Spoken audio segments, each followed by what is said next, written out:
Yeah. Hey everybody, welcome to this week's video. As most people know by now, and as you can see by looking at my arm here, I had an accident in the shop last week. It's funny how the rumor mill always runs ragged when it comes to racing. Well, apparently it did the same thing when it comes to my injury. I had several people ask me about and said that they heard that my arm was got caught in a meat grinder, because I used the word grinder, that it about cut my arm off and all this kind of stuff. It was very traumatic. The grinding disc that blew apart was on an air sander. That's just two of the three pieces that were left of it. And basically what happened is the air grinder, the governor that regulates how fast the disc will turn, the governor blew out. And what it did is it turned so fast that the disc actually blew apart. And when it did, this part of the disc flew into my arm and went in. It went all the way down to the bone. It was pretty scary because I knew exactly where it hit. If you're thinking about on this arm, it hit right there. So when it did it, and I pulled the disc out, which I found out by now that you're not supposed to pull things out of your arm whenever they fly into them. But my first instinct was to pull it out. I pulled it out. I grabbed it with my hand and I started yelling. Jason was right beside me, and I started yelling for Jason to dial 911, because in my mind where it hit at, I just knew that it hit a vein or an artery or something. And I was worried about, I guess bleeding out before anybody got here to help me. So, excuse me. I pulled my arm with my hand away, and as I looked at it, it was just barely bleeding. And like I said, I was waiting for every heartbeat, the blood to just pump out, and it wasn't bleeding hardly any at all. So after I realized that I may not die, I got over here and I got to sit down. Jason called 911. They had the ambulance on the way, and I've told several people with the crash that I had with the Super Modified, and I broke 3 ribs, had a punctured lung, had the chest tube with no anesthesia. At the time, I told them that the pain level was a 9. I feel like that I've got a high threshold for pain. Just growing up, I guess mainly as a boy, but especially in a race shop and playing sports and stuff, your mind is trained to not let pain affect you, not to interrupt your daily procedures. So I knew that it probably hit my bicep because of the pain I was feeling. It was hurting all the way up through my arm. They got here, they got me in the ambulance and rushed me over to Baptist Hospital. When I got over there, they gave me some pain medicine to help ease the pain. After 3 doses of pain medicine, they finally got it to where I could bear it. They took x-rays. They had an orthopedic surgeon come in and evaluated it, looked at my x-rays, and said that it didn't hit any nerves, any tendons, any arteries, any veins. The only thing that it really did any damage was it just barely clipped the bottom of my bicep. After asking the doctor, I said, how is this possible? How did it not hit something? He said he couldn't explain it, but I can explain it. A lot of times doctors don't have the answers because God's got the answer. And I don't think that a doctor could have taken a scalpel and made that same cut without hitting something. So the fact that disc blew in my arm had no telling how fast and didn't hit anything. It's pretty much a miracle, because it could have been really bad, because it took the ambulance about 5 minutes to get here. It took about 25 minutes to get to the hospital. I probably would have bled out before I got there died from the blood loss. But anyway, they didn't keep me overnight. They basically sewed me up. They put this, I call it an apparatus on my arm. It's got a hard part down through here and a hard part down the middle as gussets to keep it from moving. So as you can see, I've got full movement of everything. I can move it around. My bicep is still a little bit sore, but other than that, I feel pretty good. That happened on Friday afternoon. We were getting ready to load the car to go to Langley, Virginia for the tour race. And after all that happened, and I realized I wasn't going to be able to drive the car, made a couple phone calls, finally ended up talking to Corey LaJoy, and Corey came up to Langley and was going to drive my car for me. He got up there. This is the car we took. This is the stadium car. And like I told Corey, I said, this is the old stadium car. This car's probably got 120 plus wins on it. I said, it's old and it's beat up, but it's going to fly. I know that Langley is a flat racetrack.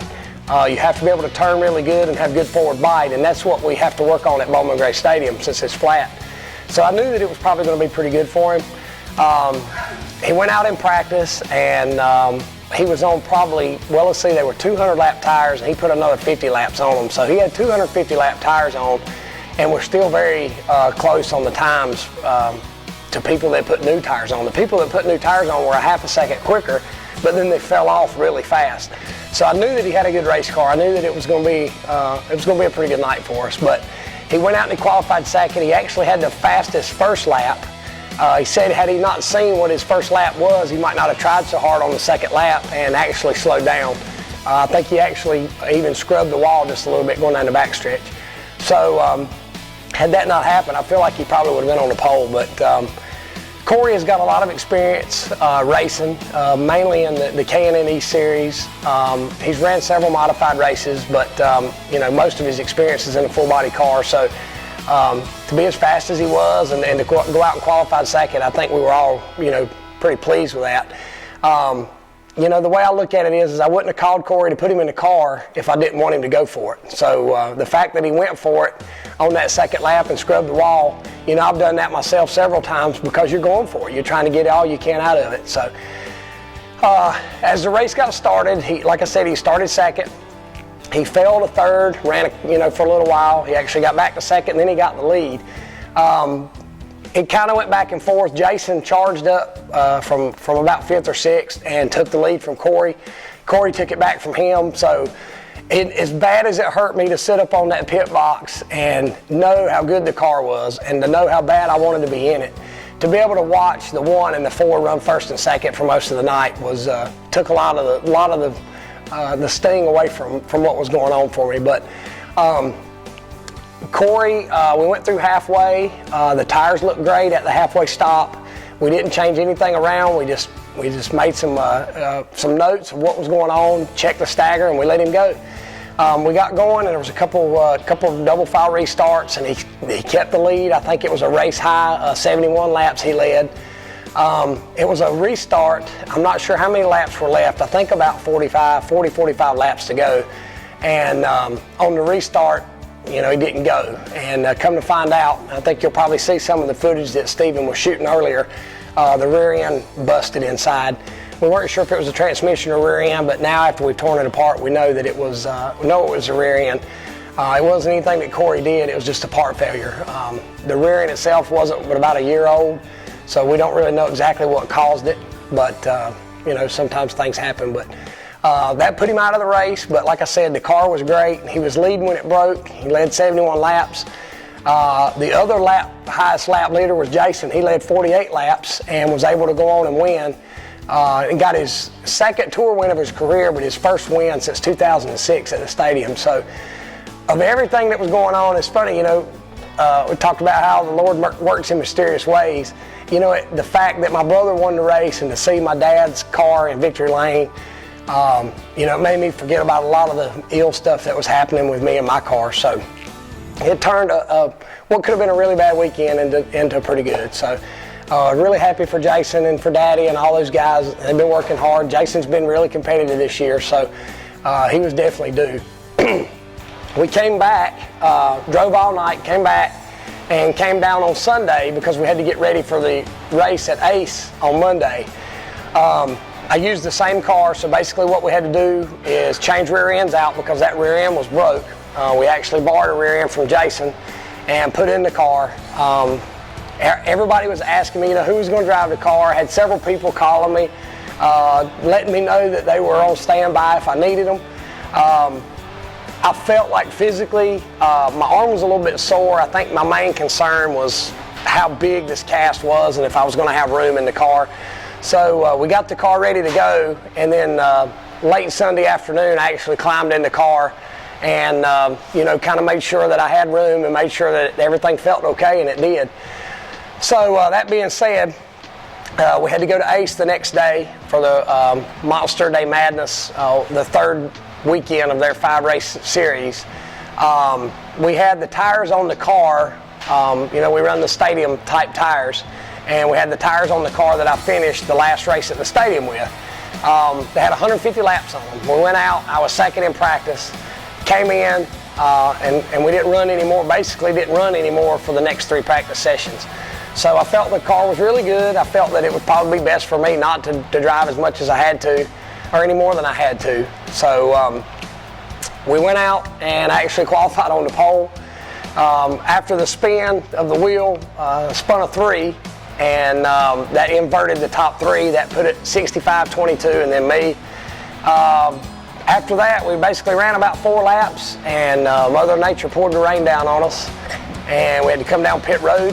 They rescheduled that race for 2 weeks. In 2 weeks, I think it's the 15th. Is that right? 15th. September 15th. It's a Saturday night, and from what I understand, we're going to restart with 4 laps on the board. That's a really good event. I love going to ACE. So the tour's off that weekend, so if you don't have anything to do, come out and check us out. This weekend, we're going to Thompson, Connecticut for our annual North-South Showdown, I think they call it, the UN08 Showdown. We'll run a 75-lap race for the Southern Tour, a 75-lap race for the Northern Tour, and I think the top 15 finishers from both races will run a 50-lap showdown. I think it pays $15,000 to win. So we'll leave early Friday morning. We'll go up, practice and qualify on Saturday, race on Sunday, and then make that 14-hour drive back home. So I know I talked about before, if anybody in this area, if you want to go see one heck of a good weekend with the best modifieds in the country, I know it's a long trip, but it's worth the trip. John Honig and the family, I've said before how much they take care of us. It's a really fun weekend. The facility's been there since the 30s. So, there's a lot of history there with Thompson. It's kind of like the northern side of Bowman Gray. It's been there forever. It's who knows who in racing has run there before. So, I do want to say a special thanks to everybody who has texted me or called me or sent me emails or Facebook messages and posts for the get well wishes and the prayers and everything. The fact that I went to ACE with no pain and sat on the pole on Monday is a testament that it must be working. So as bad as it could have been, it was actually, I was very fortunate. Some people call it luck, I call it grace. But thanks to everybody that came out to ACE and tried to fight the weather. But we got a big weekend coming up with Thompson.